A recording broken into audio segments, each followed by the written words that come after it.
Bien, effectivement, il s'agit d'un cargo espagnol, un vraquier, qui était vide, hein, puisque les risques de pollution sont liés au carburant de propulsion, c'est-à-dire du gasoil, près de 130 000 litres de gasoil qui pourraient se déverser sur la plage.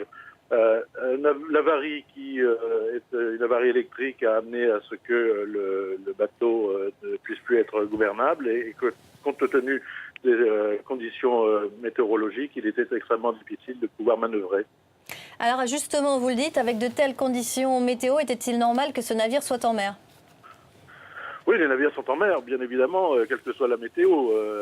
Simplement, il faut regarder dans quelles conditions l'approche du port d'Anglette a pu être opérée. Mais ce que je tiens à signaler, c'est l'extrême rapidité et qualité d'intervention du Cross Etel qui supervise les mesures de sauvetage, d'élitroyage de l'équipage, 12 personnes, et également la mise en place extrêmement rapide des mesures de prévention et notamment le plan Polmar.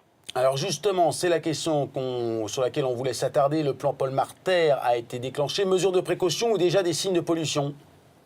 Mesures de précaution, je vais sur place à la demande du Premier ministre pour m'assurer de l'organisation de ce plan Polmar notamment, saluer les équipes mobilisées et m'assurer des conditions de protection contre d'éventuels risques de pollution et également mesurer l'intensité.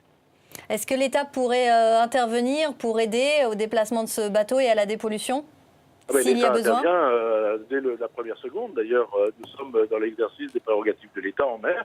Et donc, nous sommes avec la mobilisation de toutes les administrations, qu'il s'agisse des administrations de la mer, qu'il s'agisse y compris de la gendarmerie par l'élitroyage. Bref, l'État et l'ensemble des opérations sous commandement de l'État.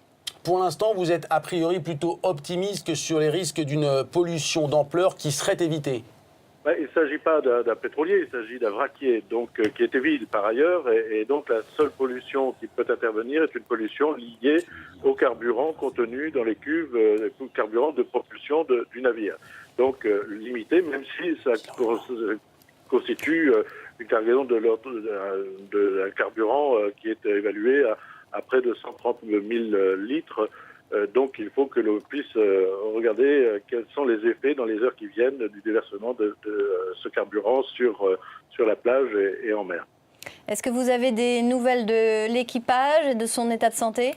Oui, l'équipage a été nettoyé. Il n'y a pas de problème de santé. Il y a eu un accident mineur, me dit-on. Et la réactivité et les gestes ont été des gestes d'efficacité. Et il n'y a pas de drame à déplorer. Il aurait pu y en avoir, notamment compte tenu de la force du vent et des vagues. Ça n'est pas le cas et le sauvetage se fait dans les meilleures conditions.